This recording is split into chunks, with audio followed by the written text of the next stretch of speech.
అమ్మాయిలారా మేనత్తగా చెప్తున్నా, దయచేసి మీరు మారండి, ఇప్పటికైనా నోరు మూసుకోండి. This is not correct. రాష్ట్రాన్ని పాడు చేస్తున్నారు. జగన్ ప్రభుత్వంలో పేదలందరికీ సంక్షేమాలు అందుతున్నాయి, ఎంత హ్యాపీగా ఉన్నారో నేను చూస్తున్నా. మరి వాళ్ళ అటువంటి ప్రభుత్వాన్ని పడగొట్టాలని మీరు ప్రయత్నం చేస్తున్నారే, మీకు అసలు కరుణ జాలి ఏం లేదా? మీరే ఆలోచించుకోండి. కానీ మీరు చేసేది మాత్రం చాలా తప్పమ్మా. షర్మిలమ్మ, సునీతమ్మ, I'm very unhappy about it. And all our relatives, మన బంధువులందరూ కూడా మీరు అనుకుంటున్నారే మేము మీకు సపోర్ట్ చేస్తారని. Just because you're Rajasekhar Reddy's daughter, it doesn't mean that you're doing whatever you're doing. మీరు నువ్వు చేసేదంతా కరెక్ట్ అని అనుకోవద్దుమా. ఆయన పేరు చెప్పుకొని తిరుగుతూ ఆయనకు అవమానకరంగా బిహేవ్ చేస్తున్నావు. నువ్వు చేసే పనులు ఏమైనా అన్న సంతోషంగా చూస్తున్నాడు అనుకుంటున్నావా? ప్రతిదీ ఆయన శత్రువులందరినీ చుట్టూ చేరారు, వాళ్ళతో ఏకమైపోయావు. రాజశేఖరన్ ఉన్నప్పుడు ఎంతమంది కష్టపెట్టారో వాళ్ళందరూ కూడా నీతో ఉన్నారు మా. ఒకసారి ఆలోచించు. మేము ఆధారాలు లేకుండా మాట్లాడటం లేదు. విమలమ్మ గారు మా మేనత్తే.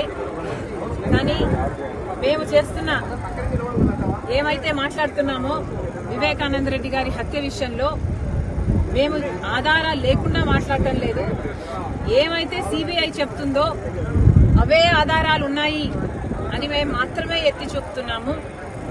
ఆధారాలు ఉన్నాయి కాబట్టే మాకు తెలిసింది ఫలాని వాళ్ళు హత్య చేపించారు అని మాకు తెలిసింది కాబట్టే మేము మాట్లాడుతున్నాము. మళ్లీ అన్యాయం జరగకూడదు, మళ్లీ హంతకులు చట్టసభలకు వెళ్లకూడదు, ఈ హత్య రాజకీయాలు ఆగాలి అని మేమిద్దరం అక్కా చెల్లెలం ఈరోజు కొట్లాడటం జరుగుతుంది.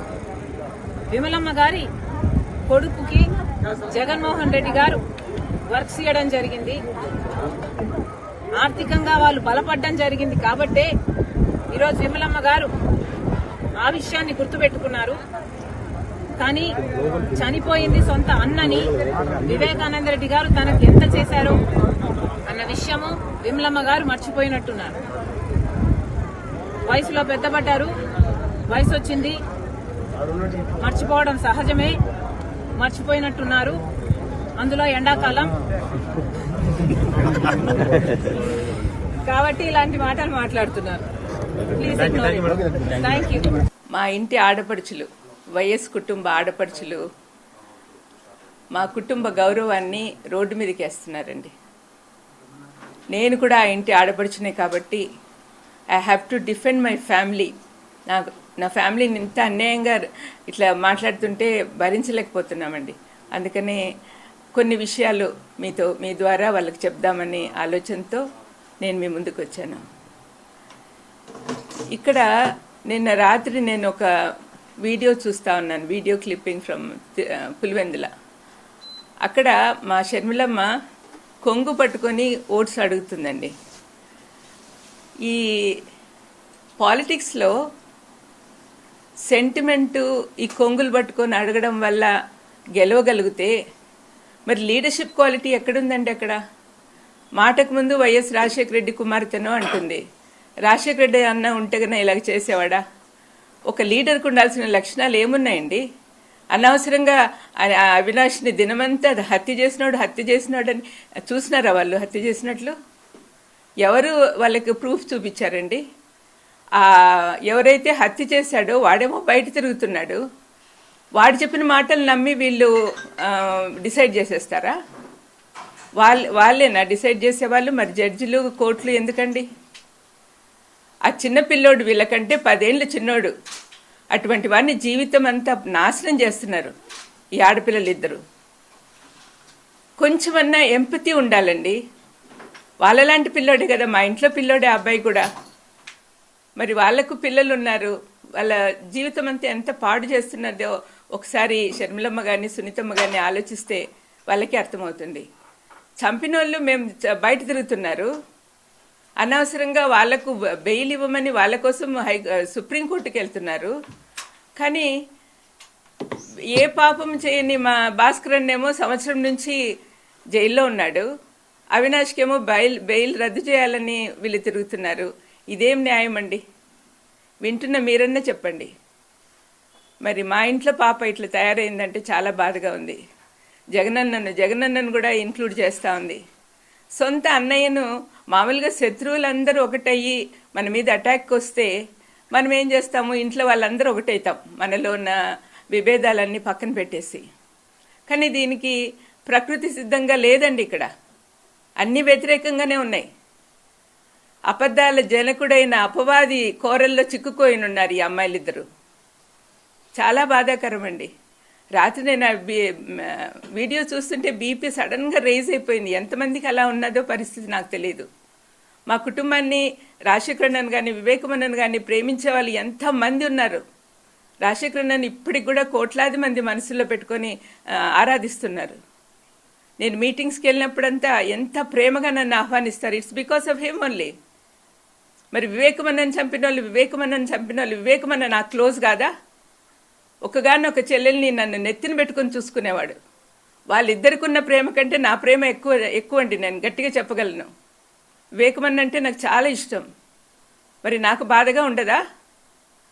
కానీ వాళ్ళు ఇవన్నీ రాజకీయంలో చేర్చి ఇంత అన్యాయంగా మాట్లాడుతుంటే ఏం చేయాలో తెలియని పరిస్థితిలో వాళ్ళ ఇంట్లో వాళ్ళందరూ ఏడుస్తున్నారండి. వీళ్ళిద్దరి పర్సనల్ అజెండాతో పర్సనల్గా వాళ్ళు ఎన్ని కక్షలు పెట్టుకున్నారు జగన్ మీద కానీ అవినాష్ మీద కానీ. దీనివల్ల ఏమవుతుంది, రాష్ట్రం అంతా అల్లకల్లోలం అయిపోతా ఉంది. పులివెందుల్లో రాజశేఖరన్న వివేకమన్న ఫ్యాక్షనిజం ఉండకూడదని చెప్పి మా నాన్న ఉన్నప్పటి నుంచే మొదలుపెట్టారు. ఫ్యాక్షనిజం ఉండకూడదని. నాన్నని చంపినప్పుడు కూడా ఏమీ యాక్షన్ తీసుకోవద్దని మా అమ్మ అందరినీ కోరింది. అట్లా కామ్గా జరిగిపోతా ఉంది. ఇటువంటి సమయంలో రాత్రి ఆమె అక్కడ వెళ్ళినప్పుడు ఎంత అల్లకల్లోలం. వాళ్ళు కార్యకర్తలు వీళ్ళని కొట్టుకోవడము, రాళ్ళు వేసుకోవడం ఎన్ని న్యాయంగా ఉన్నాయండి?